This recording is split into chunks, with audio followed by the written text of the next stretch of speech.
Hey guys, yes, I am back at it again with the fourth installment of this now series. I tried filming this a bit ago, but I decided, I'm just going to redo the video now that I have all of my most recent stuff here. The fourth installment of my Ocean Liner Collection update. And let's go. Let's go in chronological order of how I got them. All right. So this first one, you technically already saw a sneak peek of a video that I did back in December, but I took that video down for reasons.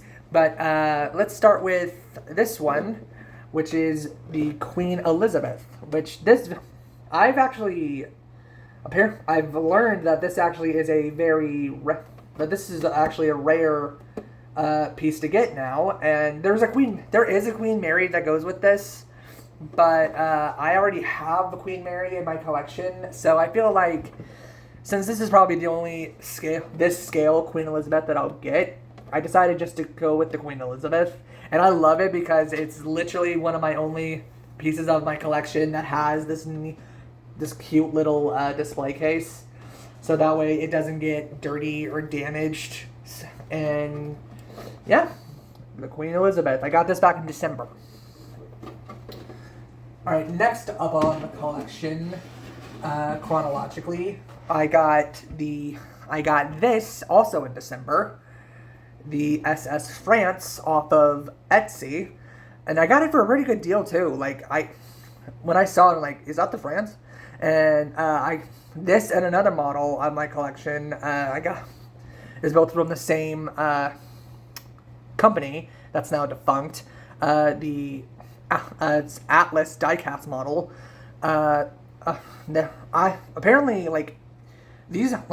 Things from this range is now super rare to get and hard to get a hold of. So I'm glad that I got that. And speaking of the France, the France was basically the follow-up to the Normandy after it was lost in World War II, but it didn't come out for a couple of years later, and it was one of the last ocean liners specifically built for the France line. And actually, going from the France to this one is what the ship became when it was bought by the Norwegian Cruise Line, and it became one of its first flagships. And I actually have ties to this ship because in 2002, during my first birthday, I cruised on this ship. Yes, the SS Norway. And again, like the France, this is from Atlas Diecast, and apparently these are super rare. They're hard to find. So I'm glad that I managed to find two of them. I actually am really impressed with what all the range they had, and I'm trying to find them, but again, they're super rare. And I only found the Norway off of a listing from China. Yeah, China. Anyways, after that, this next one was a ship that actually never got built, but I wish it would have. Because this ship is, once upon a time, White Star Line, had this vision for what would have been the biggest ocean liner ever built. Had it, but then due to the economic downfall of the Great Depression, she never got built. And of course, I am talking about the one and only RMV Oceanic 3.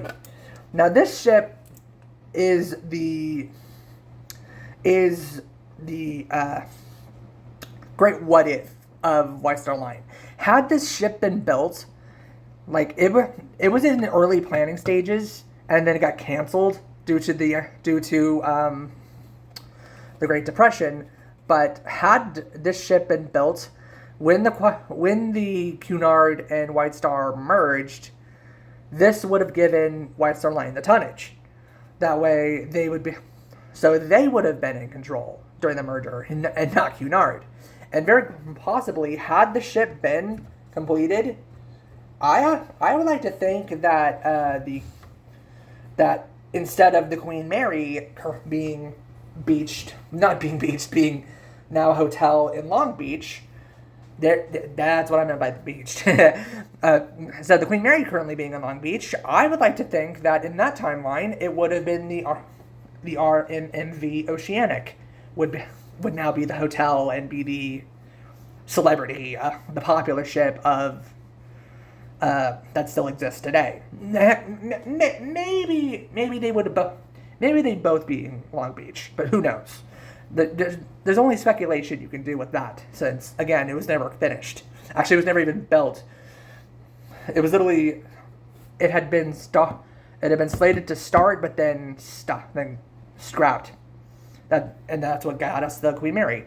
However, this next ship, which ended up being one of the last liners that that White Star ever built, was built a few years later, and it was more of a scaled down design. But design elements of the Oceanic, you can tell, were very clearly used in the model, in the building of this one, because like just looking at these two ships side by side, there's a lot of design elements. And that ship, of course, being the MV Britannic, which was one of the two final ships White Star Line ever built. And the Georgic. The Georgic being final, but this was built shortly before it, and they were sister ships. So yeah, as you can tell, look, like I said, you can tell there's a lot of design implications that were made from the Oceanic, just scaled down a little bit. And yeah, I actually can't believe I managed to find a model of this. And the Oceanic came from the Roller 3D. This came from I think it's the Printed Hive, I believe is the store name. So yeah, which he also, if I'm not mistaken, did my model of the SS Great Eastern. So I now have two models of the ship, models from him. So thank you, I'm not mistaken, I'm pretty sure that is. So yeah, that's pretty much all I have for today's video. And yes, I'm sorry I haven't been uploading in a while. I just haven't really gotten around to doing much lately. I'm thank you guys so much for watching. Oh, and I might actually later on do a full room tour of both of my setup I have, because like most of this is actually where I have most of my collection in here, most of which you haven't seen yet.